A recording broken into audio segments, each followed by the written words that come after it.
So this is how I make my challah. The ingredients are just very simple. We have strong white bread flour, and we've got fresh yeast. This yeast actually keeps for a really long time. How long does it keep? This is going up to about now actually, but I've already had this for about 6 weeks. So I bought it from the supermarket, but you can also go to the supermarket, and if they have a bakery in the supermarket, they might just give you their fresh yeast for free or for a very, very small price. It doesn't cost very much money. We're going to be using 25 grams. So one of these blocks is 50 grams and half a block is 25 grams. I've got one egg, which I'm going to beat now. Most of this egg is going to go into the bread, but I'm going to keep a little bit aside just to glaze it afterwards. Because if you're just making one loaf, you don't need a whole egg to keep just to glaze it, because that's a lot of glaze. So I'm just using a tiny bit here, and I'm going to put that aside. And I've got 200 millilitres of tepid water, and I'm going to break my yeast into it.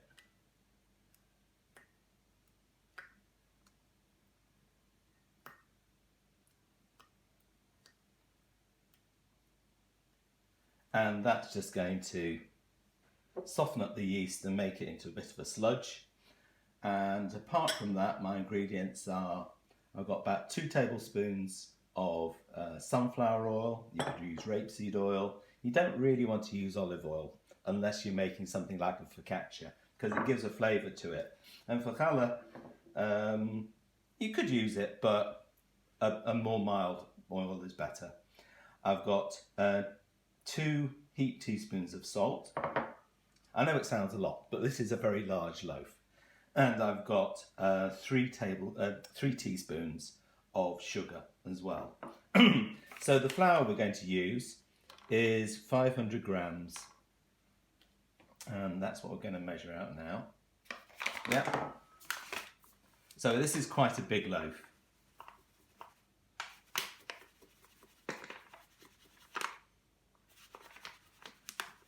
500 grams, quite a lot. Keep going, yeah. More. Oops. Almost. There we go, 500 grams. And I need a little bit of flour just for when I'm kneading as well. So that's fairly straightforward. Okay, get rid of the scales. It's going to give my yeast a stir.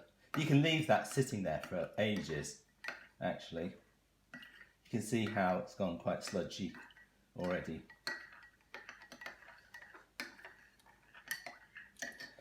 So we're going to add the ingredients in 2 parts. Now then, people differ as to when they add the different ingredients. This is the way that I do it. I am going to add my sugar into the flour, and I'm going to keep my oil and my salt. Oops, I missed a bit, it's in the bottom. For the second round. And I'm going to add my salt and my oil and my egg all together. So I'll just combine these, it's a lot easier.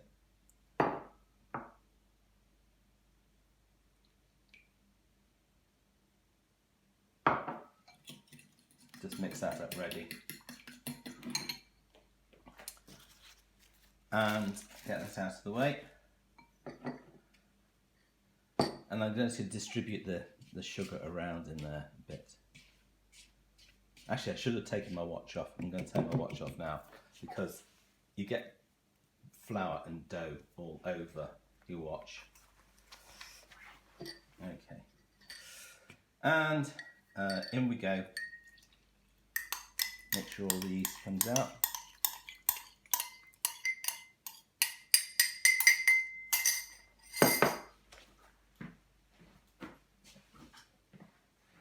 And you could use your fingers at this point, but we're just going to bring everything easily together. Using a wooden spoon just saves the more sticky part of it, but your hands are going to get sticky. And make sure your sleeves are rolled up as well. Okay, so that's fairly coming together. Let's just, I can get my fingers in now, I think. Let's just bring it together a bit more.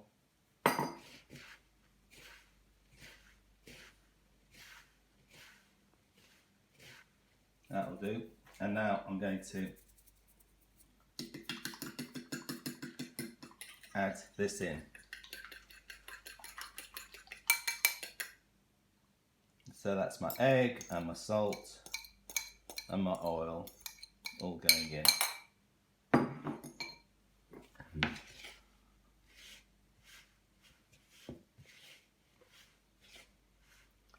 It's kind of better to keep the salt back for a little while because the salt slows down the yeast.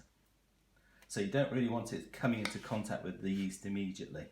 And separating it out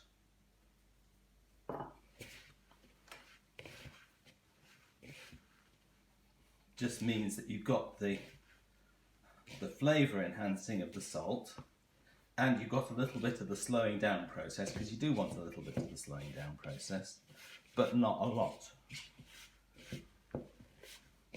And all I'm doing at this point is just making sure that all the flour is incorporated into the ball. Some people are better at this than others. A lot of people are better at this than me. Oh, right, okay. Whoops, a bit escaping there. So as you can, I got the dough into just a rough ball, and what I did was I've just rested it for about 2 minutes, 3 minutes. And now we're going to do the proper kneading of it. And this will really build up your muscles in one or both arms, I can tell you. Okay, I've kneaded it for a little while after you saw it in the bowl. And I've let it rest. I've actually let it rest a little longer than I intended because somebody phoned up and I had to take a call. But can you see how smooth and elastic it is?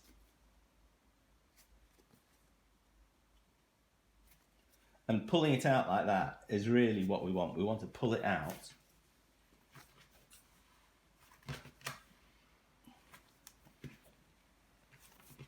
And keep pulling it. Now I've given it about 6 or 7 minutes kneading already. Then I rested it. I wouldn't necessarily rest it for a long time, but it just happens that I have done this time. And I'm going to keep doing this for another 5 minutes, and then I'm going to put it in a bowl to rise. I'm going to put it back in this bowl. I'm going to cover it with cling film just over the top, not so that it's touching, and I'm going to put it in a warm place. And that's going to take me 40 minutes. I'm not going to do it for more than that, because if it rises too much, it won't have that nice, really unctuous, lovely challah type quality to it. Right, so I'll come back in a few minutes. Okay, so I've come to the end of my kneading. That's it. And look how smooth that's becoming now.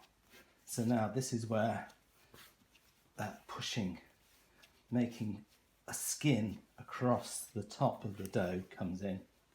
Right, now you can see it's all come together underneath.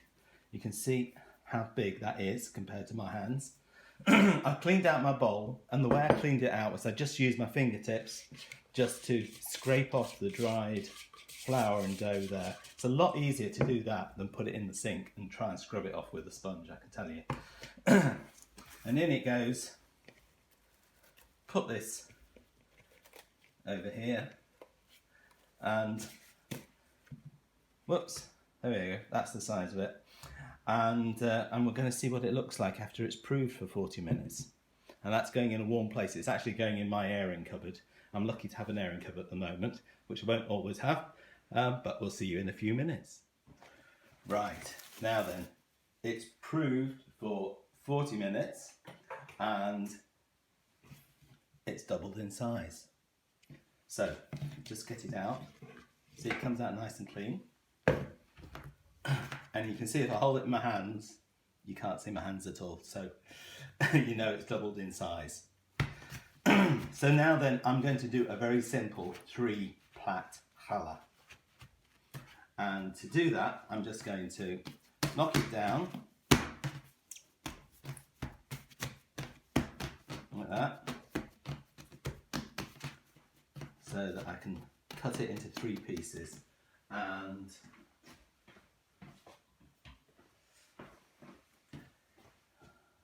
helps to have a sharp knife.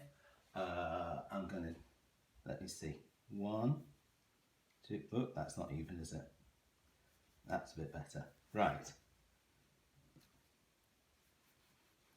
So as even as you can, because we want nice, even shapes. And you know what? I need to take a piece off and put it to one side. So that's my piece to one side. Now then, if you were going to do an ordinary loaf, you'd simply knock it down, reshape it into whatever shape you wanted, and then put it on your tray to prove for another 30 to 40 minutes, and then put it in the oven. And what you'd be looking for is a nice crumb on your loaf. But for a challah, what you want is a nice, tight, rolled texture. And the way we get it is to flatten this out.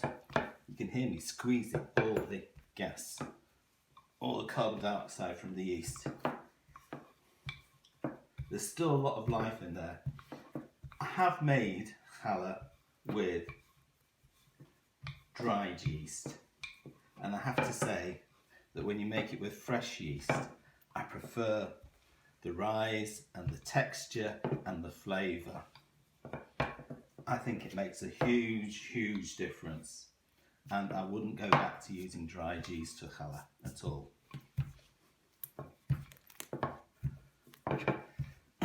So if you've watched any Israeli YouTube videos on making challah, you'll be very familiar with this process.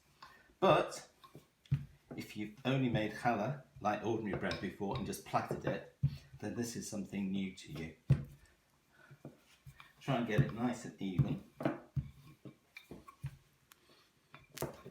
And then what we're going to do is very tightly roll into the sausage.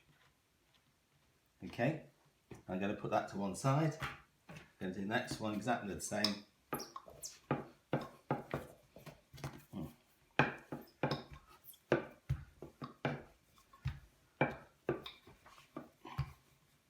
bit more even this one, isn't it? When I first did this, I thought this was nonsense. I'm knocking all the rise out of it, and it's going to be flat, and it's going to be dense, and it's going to be really heavy loaf. And yay, when it came out, it wasn't. So don't worry about this. You can use one of those very thin Italian rollers if you want. I'm just using an ordinary rolling pin. Seems to work for me. If you use the thin one, you can get this even thinner.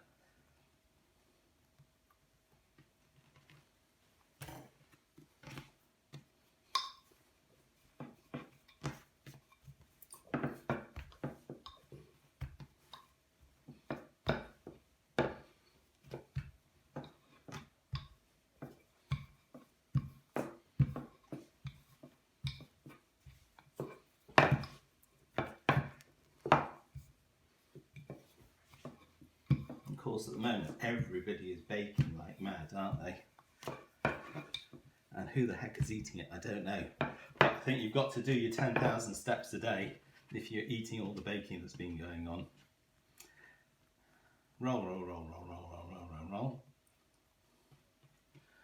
And the idea is that these are pretty even. They're not bad. Okay, not quite as close as maybe they could be. And now what we want to do,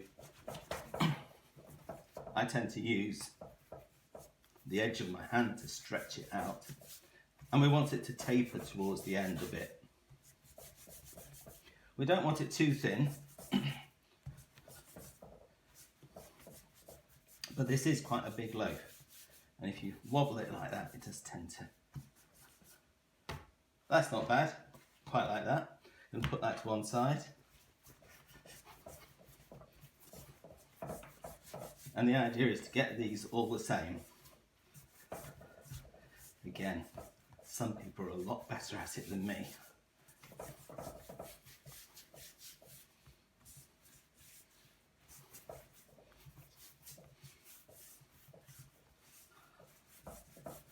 It doesn't help if you've got a very slippy surface. Maybe this hand's better at tapering than the other one. Similar-ish.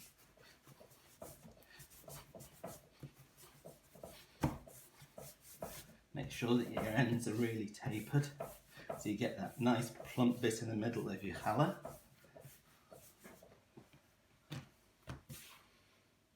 Yeah, that'll shrink down a little bit as I'm working here. I'm going to put this one in the middle.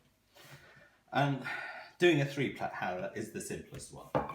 There's nothing magic about it.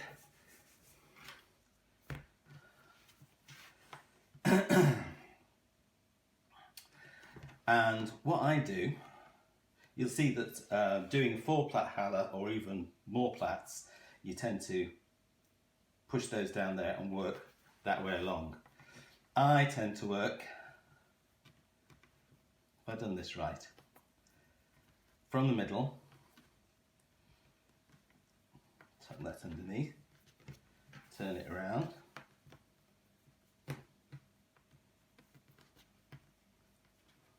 don't make your plait too tight because it won't have a chance to rise.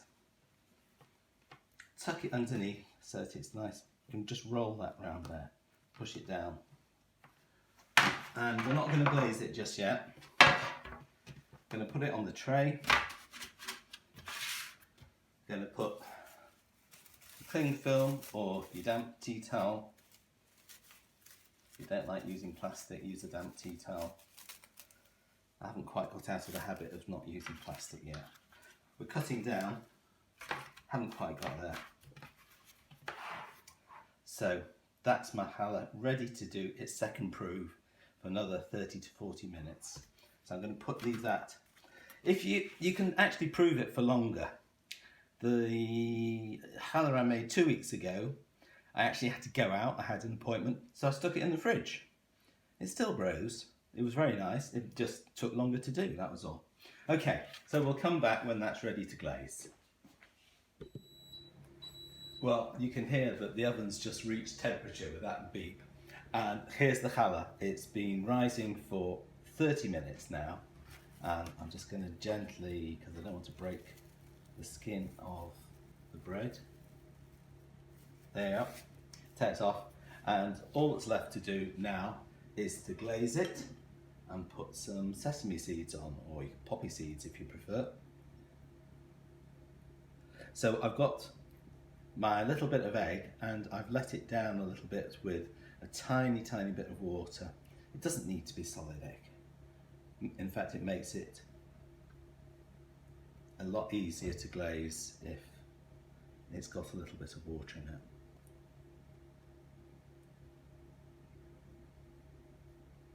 Sometimes I put the bread on a sheet of greaseproof paper, baking parchment.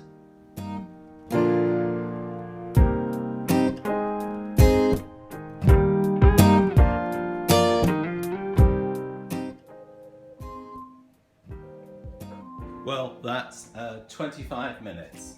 What I forgot to say is that the oven should be on 180 degrees centigrade. So that's what we've been baking it at. Alexa, stop. So let's turn it off. Open it up and would you say that is a pretty big challah? Last week's was a bit prettier, I have to say, but this looks tasty. I mean, you know, this is a tear and share challah, isn't it? What do you reckon? Yeah? Well, I hope your challah turns out just as well.